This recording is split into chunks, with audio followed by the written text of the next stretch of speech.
सभी साथियों को जय हिंद। मैं आपका साथी डॉक्टर अशोक शर्मा एक बार फिर से आप सभी विनर्स का विनर्स वर्ल्ड के इस ऑनलाइन प्लेटफॉर्म पर स्वागत करता हूं। एक और सेशन, बहुत शानदार, बहुत अद्भुत सेशन होने वाला है आज का, क्योंकि आज के इस सेशन में हम लोग के RPSC second grade, RPSC first grade, REET mains और हरियाणा टीजीटी के एग्जाम्स में पूछे गए सभी प्रेपोजिशन के क्वेश्चंस को लेंगे। एक एक क्वेश्चन को बहुत डिटेल से समझने का प्रयास करेंगे। जितने भी इंपॉर्टेंट एग्जाम्पल्स बन सकते हैं उन प्रेपोजिशन के साथ उनको लेंगे, और भी एग्जाम ओरिएंटेड जितने भी कॉन्सेप्ट बन सकते हैं उन सभी कॉन्सेप्ट्स को आज हम डिटेल से समझने का प्रयास करेंगे। शुरू करते हैं आज का ये सेशन शुरू करने से पहले मैं आप लोगों को बता दूं कि जो भी candidates RPSC school lecturer, RPSC second grade, REET mains के ऑनलाइन कोर्स ज्वाइन करना चाहे या फिर इनकी टेस्ट सीरीज ज्वाइन करना चाहे, वो कैंडिडेट्स प्ले स्टोर से वीनस वर्ल्ड एप्लीकेशन डाउनलोड करके वहां से ज्वाइन कर सकते हैं। किसी भी प्रकार की जानकारी यदि आपको चाहिए तो स्क्रीन पे जो नंबर आपको दिख रहे हैं, आप पे इन नंबर पे संपर्क कर सकते हैं। टेस्ट सीरीज में बाकायदा आपको डिटेल्ड वीडियो सॉल्यूशन भी मिलते हैं। शुरू करते हैं आज का सेशन, और ये है पहला क्वेश्चन। आप लोग भी साथ साथ आंसर्स करते जाइएगा ताकि आपको पता चले कि आपको कितनी जानकारी है प्रेपोजिशंस की। पहला क्वेश्चन जो है वो आरपीएससी फर्स्ट ग्रेड 2022 में पूछा हुआ है। आज के इस सेशन में हम उन सभी क्वेश्चंस को करने का प्रयास करेंगे जो first grade, second grade, REET mains में पिछले साल जो भी एग्जाम्स हुए हैं उनमें पूछे गए हैं। ये देखिएगा, जब भी आप लोग प्रेपोजिशन पढ़ते हैं तो आपने देखा होगा कि प्रेपोजिशन में दो प्रकार के क्वेश्चंस पूछे जाते हैं। एक तो वे जो रिलेशंस बताते हैं यानी कॉन्सेप्ट वाले क्वेश्चंस, और दूसरे वे हैं जो फिक्स्ड प्रेपोजिशन वाले क्वेश्चंस हैं।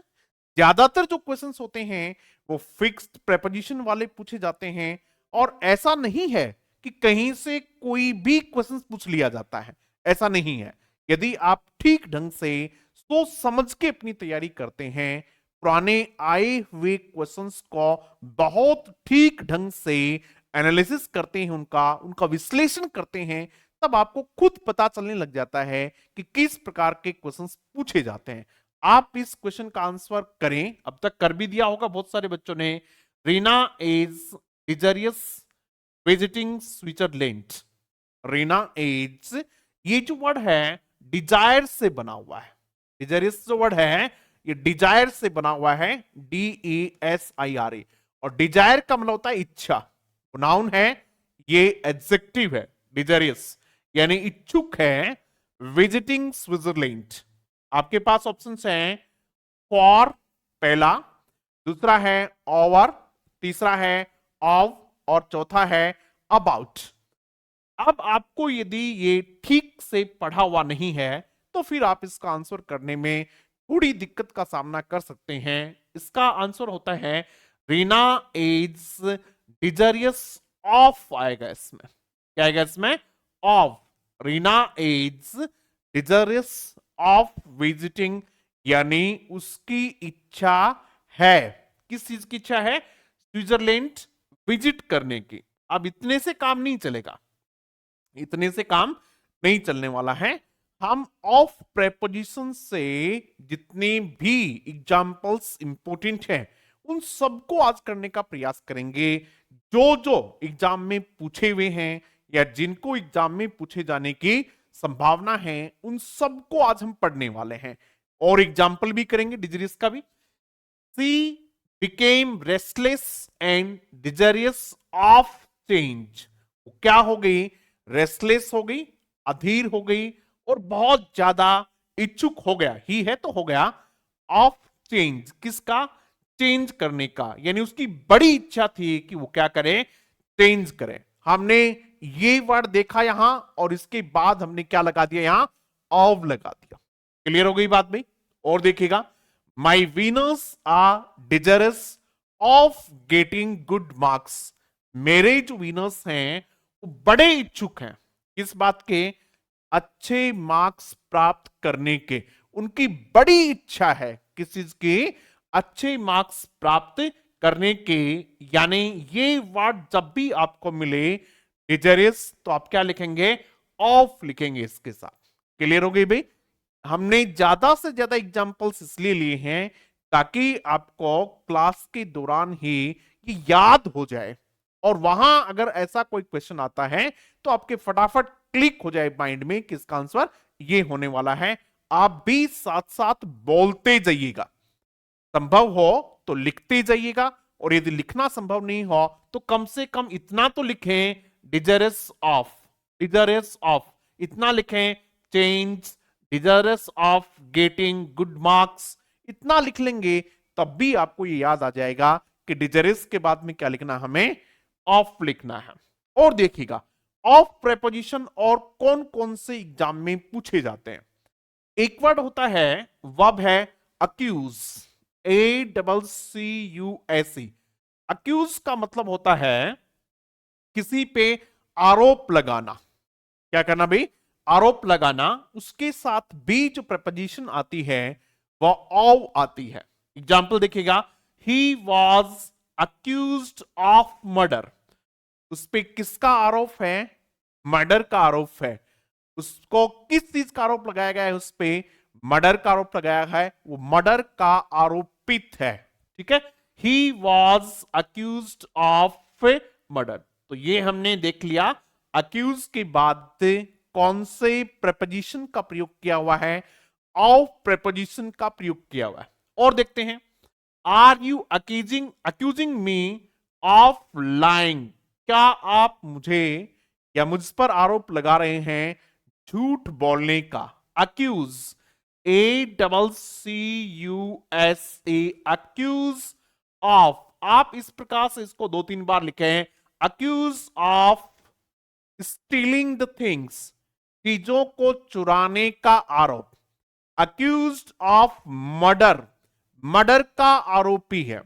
अक्यूज्ड ऑफ थेफ्ट, चोरी का आरोपी है। अक्यूज के बाद आपको क्या लिखना है, ऑफ लिखना है। ठीक है भाई, चलो और सेंटेंस देखते हैं। देखिएगा, फिक्स प्रेपोजिशन आपको जब तक याद नहीं होंगे जब तक आप उनको या तो सेंटेंस में, और यदि सेंटेंस में नहीं लिख पाते हैं तो कम से कम उनको फ्रेजेस में जरूर लिखें। यदि आप फ्रेजेस में लिख के याद करेंगे तो निश्चित रूप से याद हो जाएंगे। जैसे ही हमने देखा, डिजरियस ऑफ, क्या लिखा हमने, desirous of change, desirous of getting good marks, desirous of visiting Switzerland. फिर हमने देखा, accused of murder, accusing me of lying. आगे देखिएगा, human rights lawyers have accused the police. ये देखिएगा, accuse the police of beating Mukesh to death. Human rights lawyers ने आरोप लगाया है किस पे, पुलिस पे, किस बात का, ऑफ बीटिंग, पीटने का। किसको पीटने का, मुकेश को पीटने का। कितना पीटने का, मरने तक पीटने का। तो बीटिंग क्या लिखा आगे, टू डेथ। जिस प्रकार से हम लिखते हैं हैंग टू डेथ, मरने तक लटकाया जाए, तो उसके लिए हम क्या लिखते हैं, टू लिखते हैं। समझ में आ रही बात भी आपको, ये आपका क्या है, टू है। एक बात और बताऊं आप लोगों को कि इसकी पीडीएफ भी मैं आप लोगों को अपने Telegram channel doctor Ashok Sharma English पे वहां डाल दूंगा, तो ये सारी की सारी चीजें आपको वहां भी मिल जाएंगी। प्रेपोजिशन का एक बहुत शानदार सॉल्यूशन हमने कर दिया है यहां, आप पे देखेंगे तो आपको समझ आएगा। और देखिएगा, ऑफ से कौन कौन से फिक्स प्रेपोजिशन हमें याद करने चाहिए। बिवेयर ऑफ, कौन सा भाई, बिवेयर का मतलब होता है सावधान रहना। बिवेयर ऑफ, कई कई बार आपने देखा होगा घरों के सामने लिखा होता है बिवेयर ऑफ डॉग्स, कुत्तों से सावधान रहें। क्या लिखा होता है, beware of, beware of dogs, यानी यहां खाने कुत्ते होंगे इसलिए लिखा होगा क्या, बिवेयर ऑफ डॉग्स। तो आप क्या है, बिवेयर के बाद में आपको क्या लिखना है, ऑफ लिखना है। They should beware of making hasty decisions. उनको सावधान रहना चाहिए, उनको सचेत रहना चाहिए, किससे, beware of making hasty decisions. Hasty का मतलब क्या होता है, जल्दबाजी में लिए गए, उतावलापन में लिए गए निर्णय होते हैं, उनको क्या कहते हैं बेटा, हैस्टी डिसीजंस कहते हैं। हैस्ट से क्या बना हुआ है, हैस्टी बना हुआ है, हैस्टी डिसीजन, यानी उनको इस बात से सावधान रहना चाहिए कि वो कोई जल्दबाजी में निर्णय नहीं लेना चाहिए। ठीक है, तो क्या आएगा, beware of making silly mistakes. You should be beware of making silly mistakes. Beware of, आपको सावधान होना चाहिए, beware of making silly mistakes. किस प्रकार की गलतियां, सिली मिस्टेक्स, MIST।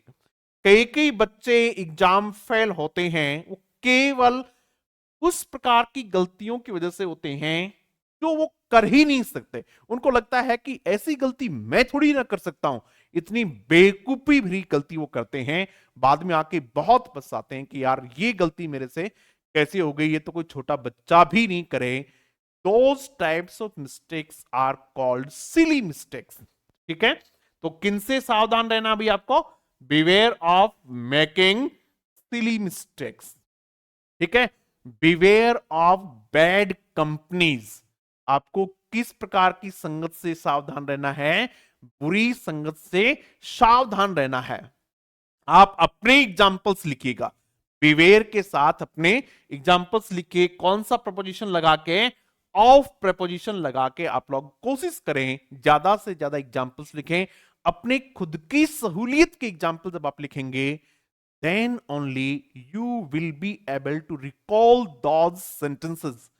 तब जाके आप उन सेंटेंसेस को रिकॉल कर पाएंगे। भी एग्जाम का क्या पैटर्न है, एग्जाम में आप क्या करते हैं, एग्जाम में यही तो करते हैं, जो आप पढ़ के जाते हैं उसको वहां जाके दोबारा से याद करते हैं, रिकॉल करते हैं, और वो चीजें ज्यादा रिकॉल होती हैं जो आप अपनी सहूलियत के अनुसार एग्जाम्पल्स बनाते हैं। तो अपने अनुसार बनाइएगा, चीजें याद रह जाएंगी। ठीक है, एक ये है बिवेयर ऑफ डॉग्स। क्या भैया, बिवेयर ऑफ डॉग्स।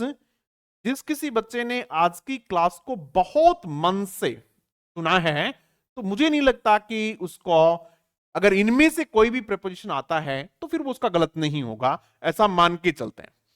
के बाद देखिएगा दूसरा कौन सा है, तीसरा होगा शायद ये, बॉस्ट ऑफ, BOAST,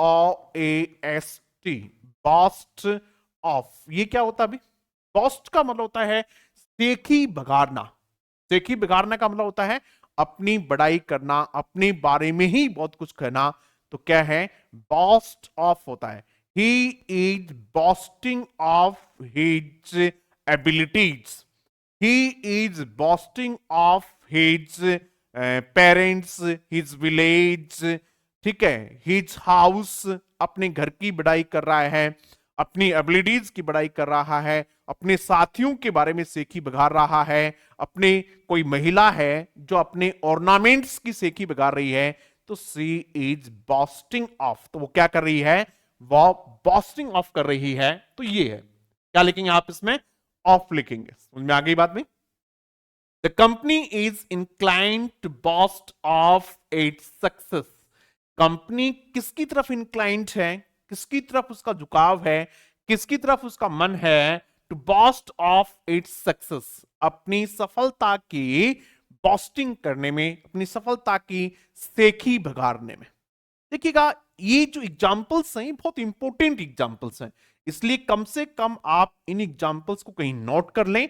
हो सकता है कि आपको इनमें से कोई एग्जाम्पल जो का त्यों एग्जाम में पूछ लिया जाए। आप अक्सर कहते हैं कि सर आपके जो क्वेश्चंस हैं वो जो कि त्यों एग्जाम में पूछ लिए जाते हैं, क्योंकि जब आप पे ऑथेंटिक बुक्स से लेते हैं, बहुत शानदार डिक्शनरीज से अपने सेंटेंसेस लेते हैं, वहां से एग्जाम्पल लेते हैं, तो पेपर बनाने वाला भी उन्हीं किसी बुक से ले लेता है। तो आप इनको थोड़ा ध्यान रखिएगा। बॉस्ट ऑफ क्या कहेंगे भी हम, बॉस्ट ऑफ। ठीक है, उसके बाद देखिएगा कंसिस्ट ऑफ। क्या है, कंसिस्ट ऑफ, कंसिस्ट का मतलब होता है कोई चीज किसी चीज से मिलकर बनी होती है या वो उसमें होती है, उसमें समाहित होती है, तब आप क्या कहते हैं, कंसिस्ट कहते हैं। ठीक है, कैसे देखिएगा, my family consist of 4 people, मेरी फैमिली में कितने लोग हैं, 4 लोग हैं। My family consist of 4 people. Clear होगी बात भाई, आगे देखिएगा, the building consist of 4 flowers, इस बिल्डिंग में कितने फ्लावर हैं, 4 फ्लावर हैं। ठीक है, और भी बहुत सारे एग्जांपल्स आप लिखते हैं, consist of many many parts, इसमें बहुत सारे पार्ट्स से मिलकर बनी हुई है, तो कंसिस्ट ऑफ लिखते हैं, आप क्या लिखते हैं, कंसिस्ट ऑफ लिखते हैं। क्लियर हो गई बात भाई। मैं एक बात और कह रहा हूं आप लोगों से कि आप खुद अपने एग्जांपल्स जरूर लिखिएगा, जो आपको ठीक लगे वो लिखेगा।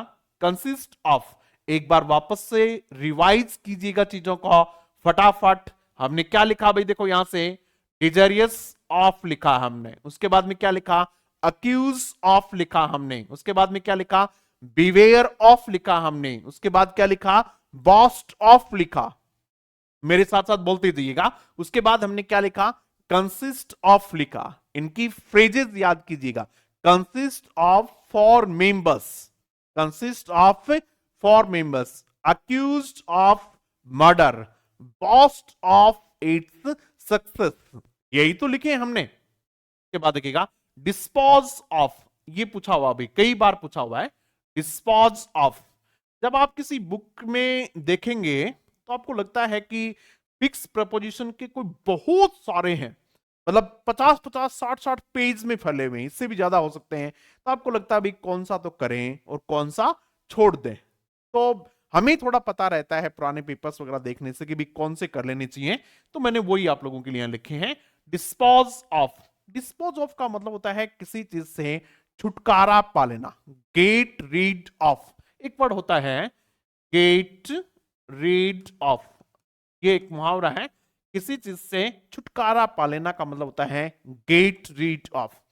I want to get rid of such types of friends, मैं इस प्रकार के दोस्तों से छुटकारा पाना चाहता हूं। I just want to get rid of her, अब मैं उससे छुटकारा पाना चाहता हूं, तो वो क्या कहलाता है, गेट रीड ऑफ कहलाता है। क्लियर हो गए भी, चीजें समझ में आ रही हैं आपके, वही डिस्पोज ऑफ होता है।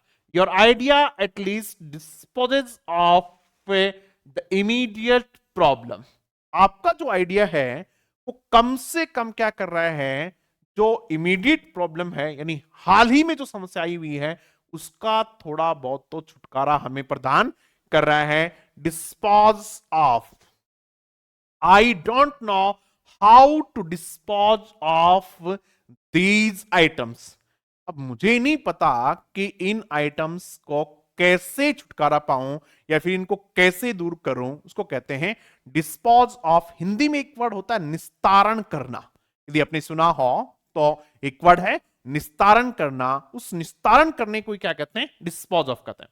आई एम स्टिल नॉट श्योर, मैं अभी भी श्योर नहीं हूं, how best to dispose of the shares, किसी आदमी ने शेयर ले लिए, अब वे शेयर उसको क्या करने हैं, डिस्पोज ऑफ करने हैं, उनको सल्टाना है, उनका निवारण करना है, उनका निस्तारण करना है, तो वो क्या लिखेगा, I want to dispose of these shares, क्योंकि ये मुझे क्या दे रहे हैं, घाटा दे रहे हैं, इसलिए आप क्या कहेंगे, डिस्पोज ऑफ कहेंगे। और एग्जांपल्स लिखेगा, dispose of these things.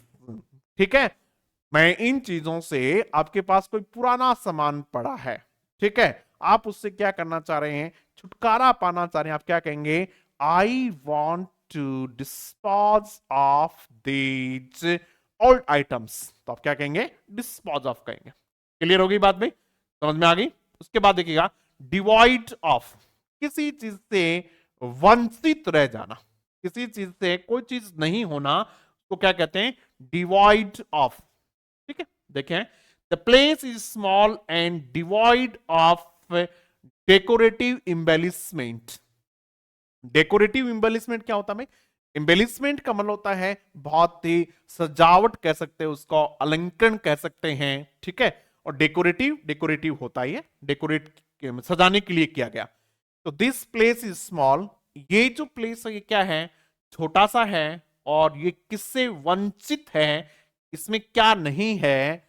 Decorative embellishment नहीं है। Divide of pump and saw, वो किससे है? उसमें क्या नहीं है? बहुत ज्यादा दिखावा नहीं है। तो डिवाइड ऑफ, ठीक है। These poor people are devoid of even the basic facilities. Devoid of, DEVOID, devoid of even the basic facilities. क्या नहीं है भाई इनके पास?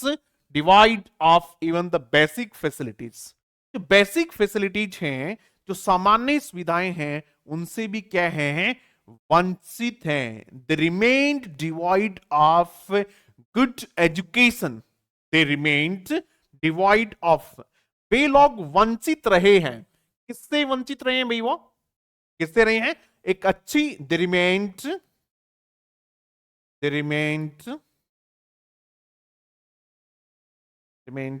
डिवाइड ऑफ गुड एजुकेशन, ठीक है। किससे वंचित रहे हैं भाई? वो गुड एजुकेशन से, अच्छी शिक्षा से वंचित रहे हैं, ठीक है। तो डिवाइड ऑफ आप समझ गए होंगे क्या होता है। आपको याद करना है कि डिवाइड के साथ क्या लिखना है? आपको ऑफ लिखना है। कोई भी इसको ऑफ नहीं बोले। क्या बोले भाई? ऑफ बोले। उसके बाद चलते हैं अपन प्राउड ऑफ। क्या है? Proud of, he is proud of his wealth. वो अपने, वेल्थ का मतलब होता है पैसे, धन। वो अपने पैसों का, धन का उसको बहुत घमंड है। तो क्या लिखेंगे? He is proud of, he is proud of his wealth. He is proud of his wealth. तो किसका घमंड है भाई? अपनी वेल्थ का घमंड है। She is proud of her beauty. She is proud of her beauty. She is proud of her beauty. तो क्या लिखेंगे हम इसमें? प्राउड ऑफ लिखेंगे। यहां एक बात और समझने की है, उसको समझ लें आप लोग। कई बार क्या होता है, प्राउड का नहीं पूछते हैं। किसका पूछते हैं? प्राइड का पूछते हैं। किसका पूछते हैं भाई? प्राइड, PRID, प्राइड का पूछते हैं। प्राइड के साथ कौन सा प्रपोजिशन आता है? चलो एक बात और बताइएगा आप लोग, कमेंट बॉक्स में लिखिएगा जरूर। प्राउड और प्राइड दोनों कौन से पार्ट ऑफ स्पीच है? आपको बताना ये है कि प्राउड जो है ये कौन सा पार्ट ऑफ स्पीच है, और प्राइड जो है ये कौन सा पार्ट ऑफ स्पीच। दोनों कौन से पार्ट ऑफ स्पीच है, यानी प्राउड कौन सा, वो प्राइड कौन सा, जरूर लिखिएगा भाई। यदि आप गंभीर विद्यार्थी हैं तो आपको जरूर लिखना चाहिए। प्राइड के बाद जो प्रपोजिशन आता है वो इन आता है। कौन सा आता है? इन आता है। एग्जाम में इसीलिए पूछ लिया जाता है कि बच्चे प्राउड के साथ ऑफ याद करके जाते हैं, पढ़ के जाते हैं, लेकिन एग्जामिनर आजकल थोड़े से ज्यादा सचेत हो गए हैं तो पूछ लेते हैं प्राइड। तो हमें क्या लिखना है? इन लिखना है। एक एग्जाम्पल में लिखवा तो आप लोगों को, she takes pride in her beauty. क्या है? She takes pride in her beauty. She takes pride in her beauty. He takes pride in his wealth. He takes pride in his wealth. यानी उसको किसका घमंड है भाई?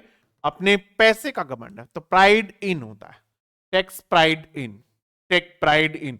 समझ गए होंगे आप लोग ये भी। चलो आगे चलते हैं अपन। फॉन्ड ऑफ, फॉन्ड ऑफ का मतलब होता है शौकीन होना। किसी चीज को कोई चीज अच्छी लगती है तब। He was very fond of horses. Sorry मैं, क्या लिखा हुआ है? ही वॉज fond of या फिर he was very fond of horses. She has grown fond of him. इसका मतलब उससे उसका वो उसको पसंद करने लगी. इसके लिए भी हम किसका प्रयोग करते हैं? fond of का प्रयोग करते हैं. fond of का प्रयोग करते हैं इसके लिए भी.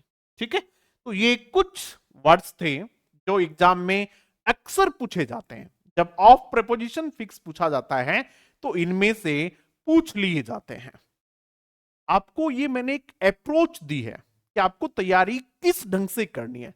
पुराने आए हुए क्वेश्चंस को लो और फिर उनको इस ढंग से डिटेल्ड एनालिसिस करो उसका. फिर आपका कोई क्वेश्चन बचेगा नहीं, इधर उधर से कहीं भी नहीं बचेगा. चलो नेक्स्ट क्वेश्चन की तरफ बढ़ते हैं.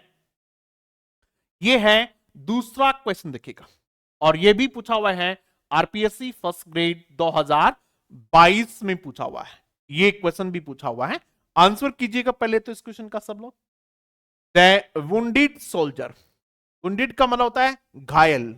वुंड यानी होता है घाव, और ये उससे क्या बना हुआ है? एडजेक्टिव बना हुआ है. इसका मतलब होता है घायल कह सकते हैं आप लोग, इंजर्ड कह सकते हैं. INJURED कह सकते हैं आप लोग. INJURED इंजर्ड कह सकते हैं आप लोग के, घायल कह सकते हैं. ठीक है, the injured soldier fail the ditch. Ditch का मतलब होता है गड्ढा. ठीक है, थोड़ा सा गहरा जो जिसको आप गड्ढा कहते हो वो क्या कहता है? डिच कहलाता है. ठीक है, क्लियर है? अब समझ में आ गया होगा सेंटेंस. अब आंसर कर दीजिएगा सबके सब लोग, फटाफट आप आंसर कर दीजिएगा. फिर समझते हैं इसको भी, पूरी डिटेल से समझेंगे इसमें भी कहां कहां से क्वेश्चन बन सकता है और ये क्वेश्चन क्यों पूछा आपसे. चलो चलते हैं. फेल, फेल यानी होता है फॉल की सेकेंड फॉर्म है. फॉल की सेकेंड फॉर्म है फेल, गिर गया. फेल क्या है? गिर गया. किस में गिर गया? वो गड्ढे में गिर गया. गड्ढे में गिर गया. पहले कहां था? गड्ढे से बाहर था, और फिर किस में गिर गया? गड्ढे में गिर गया. यानी उसकी जो सिचुएशन है वो चेंज हो गई. जब आप लोगों ने प्रेपोजिशन इन पढ़ा होगा और फिर उसका कंपेयर किया होगा इनटू से, आपने ये दो प्रेपोजिशन जरूर पढ़े होंगे. मैंने अपने विनर्स को बहुत डिटेल से पढ़ाया भी है, और इन और इन को डिफरेंस देखिएगा. आपने ये सीखा कि जब कोई चीज किसी चीज के अंदर स्थित होती है या फिर अंदर होती है तब हम इनका प्रयोग करते हैं. जैसे we are sitting in the room. हम लोग कहां बैठे हैं? कमरे में बैठे हैं. तो क्या लिखा हमने? इन द रूम लिखा. ये बहुत ही कॉमन बात है, आप जानते हैं इसको. लेकिन जब आप कमरे से बाहर से अंदर आए तो क्या हुआ? They came into the room. तब आपने क्या लिखा भाई? तब आपने यूं लिखा, they came into the room. They came into the room. वे कहां आए बे? दरवाजे में आए. ठीक है, कमरे में आए. क्या लिखा हमने? इनटू लिखा. तब आपने पढ़ा होगा कि जैसे चीजें एक स्थिति से दूसरी स्थिति में जाती हैं तो हमें क्या करना होता है? इनटू का प्रयोग करना होता है. बिल्कुल वैसे ही यह है जैसे कोई चीज कुएं में गिर गई, क्या हो गया? Fail into the well. क्या लिखा आपने? ये एग्जाम्पल लिखा होगा आप लोगों ने, क्योंकि लिखना ही चाहिए, क्योंकि फेल वर्ब से, देखो फेल जो वर्ब है इससे इनटू का क्वेश्चन अक्सर पूछा जाता है. जैसे एक चेंज वर्ब है, चेंज वर्ब से इनटू का क्वेश्चन पूछा जाता है. ट्रांसफॉर्म से पूछा जाता है. इससे ट्रांसफॉर्म वर्ब से इनटू प्रपोजिशन पूछा जाता है. फेल का पूछा जाता है. कन्वर्ट का पूछा जाता है. CONVERT, कन्वर्ट का पूछा जाता है. ये कुछ वर्ब्स हैं जिनसे पूछा ही जाता है. ठीक है, तो ये आपने देखा होगा, फेल इनटू द वेल, कुएं में कोई चीज गिर गई. ठीक है, अब देखिएगा इसके समझ में आ गया होगा क्या आएगा इसमें? इनटू आएगा. अब कुछ एग्जांपल्स हम इसके देखते हैं जो एग्जाम में पूछे जाते हैं, जो अक्सर वे हम देखेंगे यहां. ये देखिएगा, मैंने कुछ एग्जांपल्स आप लोगों के लिए नोट किए हैं. ये वो एग्जांपल्स हैं. He came into the house. वो कहां आया? घर में आया.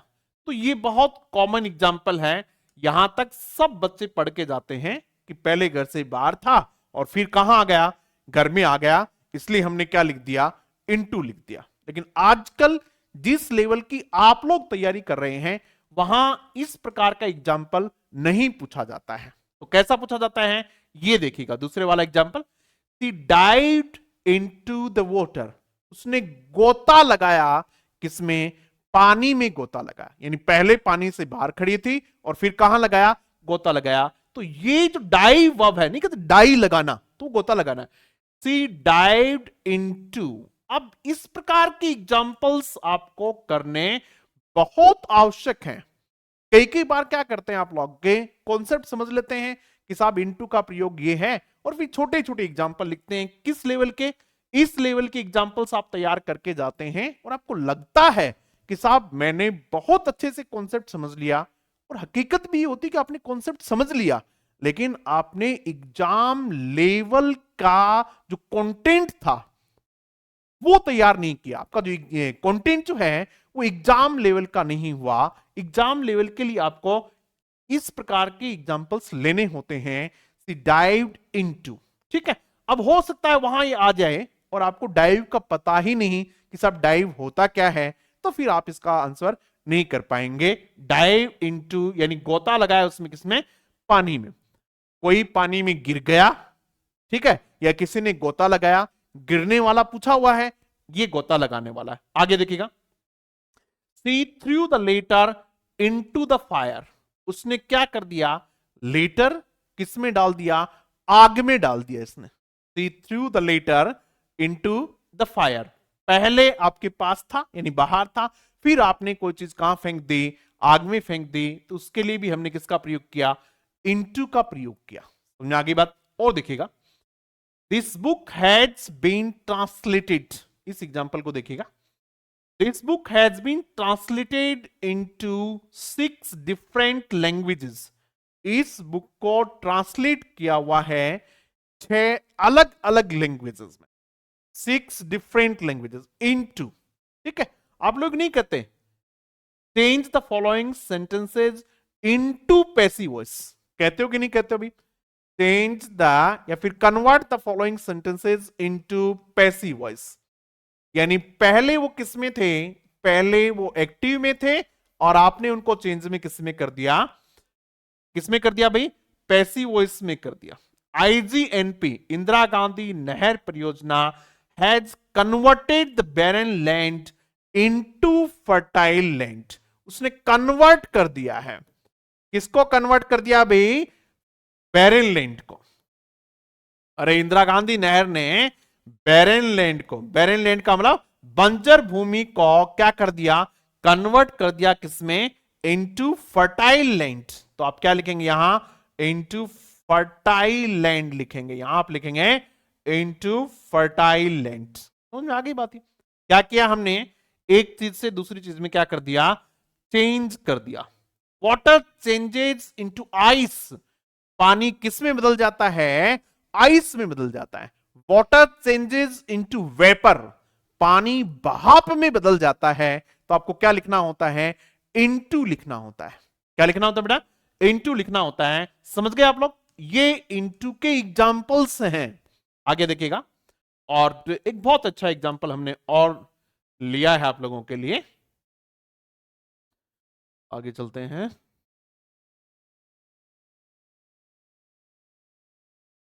उसके बाद ये देखिएगा, they divided the cake into 4 pieces, उसने केक को कितने भागों में बांट दिया, 4 भागों में बांट दिया। पहले एक था और कितने पीस में कन्वर्ट कर दिया, 4 पीस में कन्वर्ट कर दिया। तो हमने क्या लिख दिया, इनटू लिख दिया।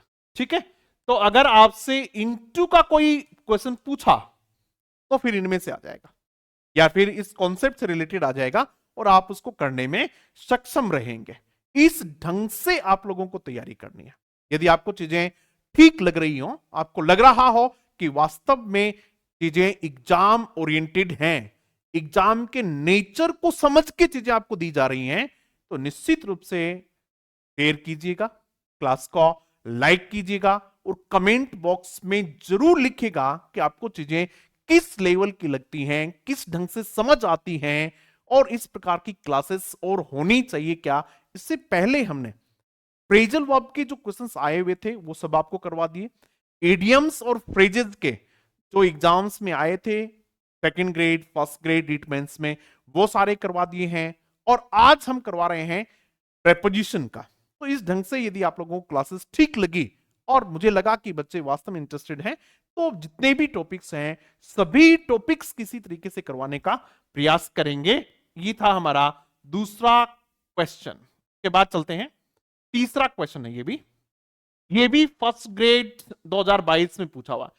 का मतलब ये है कि प्रेपोजिशन के 3 से 5 क्वेश्चन पूछे जाते हैं। 3 से 5 क्वेश्चन आपको प्रेपोजिशन के पूछे जाते हैं। आप लोग बहुत सावधानी से चीजों को कीजिएगा। द ब्रिटिश कनकर्ड, कनकर्ड का मतलब होता है जीतना, जीत लिया India. Because the Indian princes quarrelled, क्योंकि भारतीय जो राजकुमार थे वे लड़े। देमसेल्फ, यहां आपको लिखना है पहला बिटवीन, ओवर, विद और अमंग। देखिएगा भाई, क्वेरल, सभी के सभी प्रेपोजिशन क्वेरल के साथ प्रयोग किए जा सकते हैं, लेकिन आपको यहां देखना है देमसेल्फ है, यानी निश्चित रूप से कुछ ज्यादा है, 2 से तो कुछ ज्यादा ही है। तो हम क्या क्या लिखेंगे? अमंग देमसेल्फ लिखेंगे। क्या लिखेंगे भाई हम यहां? अमंग देमसेल्फ लिखेंगे, यही लिखेंगे। ठीक है, समझ में आ गया? यदि यही होता रमेश एंड पूजा कब, ठीक है, बिकॉज ये था क्वेरल्ड देमसेल्फ, ठीक है। और यदि दो के बीच में होता तो between, there was a bitter quarrel between Ramesh and Pooja. Ramesh और पूजा के बीच में एक बहुत बीटर क्वेरल, एक खतरनाक वाला झगड़ा हो गया। तो हमने दो के लिए क्या लिखा भाई? हमने बिटवीन लिखा, बिटवीन रमेश एंड पूजा। ये भी आपने समझ लिया। लेकिन हमारा समझाना इससे कुछ आगे है कि क्वेरल के साथ और कौन कौन से प्रपोजिशन यूज किए जा सकते हैं, विद कहां हो सकता है, ओवर कहां हो सकता है, और वे भी अच्छे एग्जाम्पल के साथ हम सीखेंगे। ये देखो कुछ एग्जाम्पल्स मैंने आप लोगों के लिए तैयार किए हैं। यस, दे है ये, THEY, दी नहीं है, क्या है? दे है। They had a bitter quarrel over or about some money. उनमें एक खतरनाक वाला झगड़ा हुआ, किस पे? थोड़े से पैसों को लेके। किसको लेके भी? पैसों को लेके। तो यहां आपको ओवर भी मिल सकता है और क्या मिल सकता है? अबाउट भी मिल सकता है। दोनों के दोनों सही है। जो भी आपको ऑप्शन में मिल जाए वो ही लिख देना। They quarrelled over a very trivial issue. तो आप क्या लिखेंगे? ओवर लिखेंगे, over a very trivial issue, TRIVIL, trivial issue, बहुत ही, मतलब ट्रिवियल का मतलब तो तुच्छ से मामले में, एक बहुत छोटी सी बात थी और उसके ऊपर उन्होंने क्या कर लिया? झगड़ा कर लिया। तो आपने क्या लिखा? ओवर का प्रयोग किया। ठीक है, किसका प्रयोग कर सकते थे? अबाउट का भी प्रयोग कर सकते थे। किसका भाई? अबाउट का प्रयोग कर सकते थे। यानी किस बात पे झगड़ा हुआ, इसको समझाने के लिए, इसको अभिव्यक्त करने के लिए, इस बात को कहने के लिए कौन से प्रपोजिशन का प्रयोग किया जा सकता है? ओवर का, और किस पे? अबाउट का प्रयोग किया जाता है। या तो ओवर का और या फिर किस पे? अबाउट का। ठीक है, ओवर प्रॉपर्टी, किस पे लड़ पड़े? प्रॉपर्टी पे लड़ पड़े वो। ठीक है, ancestral property. All the brothers had a bitter quarrel. सारे के सारे ब्रदर्स में क्या हुआ? एक भाई बीटर क्वेरल हुआ। All the brothers had a bitter quarrel, किस पे? Over their ancestral property, ANCESTORL, ancestral property. ये क्या होती है भी अनसेस्ट्रल प्रॉपर्टी? बताओ भाई, अनसेस्ट्रल, ANCESTORL, अनसेस्ट्रल प्रॉपर्टी क्या होती है? पैतृक संपत्ति। वे किस पे झगड़ उठे? उन्होंने पैतृक संपत्ति पे क्या कर लिया? झगड़ा कर लिया। तो इसको आप क्या कहेंगे? अनसेस्ट्रल प्रॉपर्टी कहेंगे। ठीक है भाई, समझ में आ गई होगी बात आपके? चलो आगे बढ़ते हैं। और आपके पास भी जो भी एग्जांपल्स हो वो लिखते रहा करो भाई। ठीक है, चलो आगे बढ़ते हैं। ओवर हो गया, आगे देखिए। We have no quarrel with, किसी के साथ आपका झगड़ा हो जाता है, रमेश के साथ, पूजा के साथ, गीता के साथ, उसके भाई के साथ, उसकी वाइफ के साथ, उसके हस्बैंड के साथ, तब क्या लिखेंगे? With Ramesh, with Geeta, with Pooja, with his wife, with her husband. ठीक है, उसका उससे झगड़ा हो गया तो विद हो गया। हमारा उससे कोई झगड़ा नहीं है, we don't have any quarrel with him, हमारा उसके साथ किसी प्रकार का कोई झगड़ा। I don't want to quarrel with her, मैं उससे नहीं झगड़ना चाहता, तो आप क्या लिखेंगे? विद हर लिखेंगे। क्या लिखेंगे बेटा आप? विद हर लिखेंगे। ठीक है, we have no quarrel with the people of your country, हमारा कोई झगड़ा नहीं है आपके देश के लोगों से, तो हमने क्या लिख दिया? विद लिखेंगे। We don't have any quarrel with our neighbours, हमारा कोई झगड़ा नहीं है किनके साथ? NEIGHS, हमारे नेबर्स के साथ हमारा कोई भी झगड़ा नहीं है। क्या लिख दिया भाई हमने? विथ आवर नेबर्स लिख दिया। ठीक है, क्लियर होगी चीजें, समझ गए होंगे आप लोग के।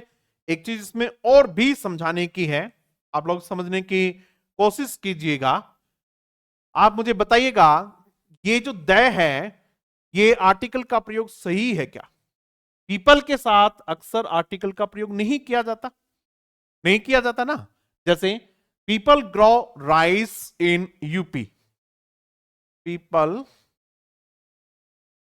Grow rice in UP. लोग यूपी में क्या उगाते हैं?